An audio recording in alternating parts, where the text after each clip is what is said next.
Halo, muraho neza, ndabaramukije nanone.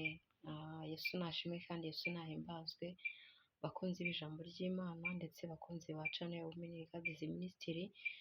Nejejwe n'Imana mu mutima wanjye kubwo kongera kugaruka mu kiganiro kirekire. Maze iminsi ndi kwa porodinga amashoti video, ngira ngo abantu mukunda kureba amashoti mubona ko ariyo ndi gukoresha cyane, ariko nta kindi kibitera, nta n'ikindi cyabiteye, nuko nakomeje kugira ikibazo cya kamera.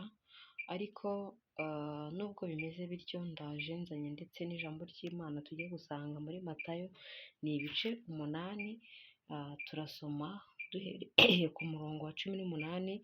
Rifite umutwe w'amagambo uvuga ngo gukurikira Yesu ntibyoroshye. Kandi Yesu abonye abantu benshi bamugose, ategeka ko bambuka bakajya hakurya. Umwe mu banditsi araza aramubwira ati, mwigisha, ndagukurikira aho ujya hose. Yesu aramubwira ati, ingunzu zifite imyobo n'ibiguruka mu kirere bifite ibyari, ariko umwana w'umuntu ntafite aho kurambika umusaya. Undi wo mu bigishwa be aramubwira ati, databuja, banza undeke ngende mpambe data. Yesu aramubwira ati, nkurikira, reka abapfuye bihambire abapfuye babo. Amen. Iri ni ijambo ntari buvugeho ibintu byinshi. Icyo nshatse kuvugaho ni uko gukurikira Yesu bitoroshye nk'uko ijambo ry'Imana ribitubwiye. Ntabwo gukurikira Yesu buri gihe ari inzira inejeje umutima w'umuntu cyangwa se n'abamwegereye ngo banezezwe n'inzira urimo. Imana ishimwe. Niyo twumvishije inkuru y'umugaragu w'Imana Nowa, igihe Imana yamubwiraga ati, genda wiyubakire inkuge wibaze, izagukiza, nzakurokorana n'abo muri kumwe muzahongeramo igihe umwuzure uzaba uteye.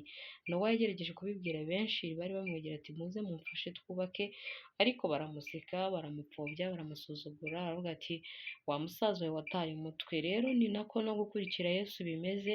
Hari aho bigera ukumva hari ibyo wakenjoyinga nk'abandi, hari aho bigera ababona ko babijyamo wowe utabijyamo, ukabona ko mutari mu nzira imwe, ndetse nawe kubona ko ushobora kuba usigaye wenyine, abo muhuje imyumvire ndetse n'imyizerere ari bo bakeya, ukumva biragenda bigushyira kure y'abantu. Ariko nubwo bimeze gutyo, uri kure y'abantu, ariko niba uri hafi y'Imana, ni aho ngaho ukwiriye kuba. Imana iguha umugisha. Gukurikira Yesu rero ntibyoroshye, ntabwo ari inzira y'umunyenga. Wowe wamaze kumukurikira ukabona inzira, ukaba ubona inzira igenda ikugora, ikuremerera, igusharirira, wicika intege ngo uvemo. Komeza usenge, komeza urwane. Uwo ni umusozi biruhanye uri kuzamuka, ariko umwami wawe azagutabara, agushyire n'ahagutse, agushyire ahatambitse. Umusozi watereraga, Imana iwucishe bugufi.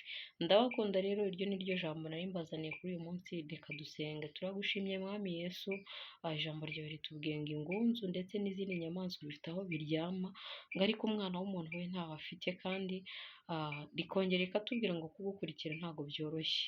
Ni kenshi ritwifuza natwe byinshi by'iyi si, ariko ijambo ryawe rirambwira ngo dukure imitima yacu ku by'isi kugira ngo tuzaragwe iby'ijuru. Rero uduhe kurarikira iby'ijuru, uduhe kurarikira ubutunzi bw'igiciro butagereranywa bubonerwa muri Kristo Yesu. Niko nisabiye nsabirana mwene data wese warebaga iri jambo. Urakoze, ni mu izina rya Yesu mbisabye nizeye. Amen. Tuzabonana ubutaha rero, ndabakunda. Bye bye bye.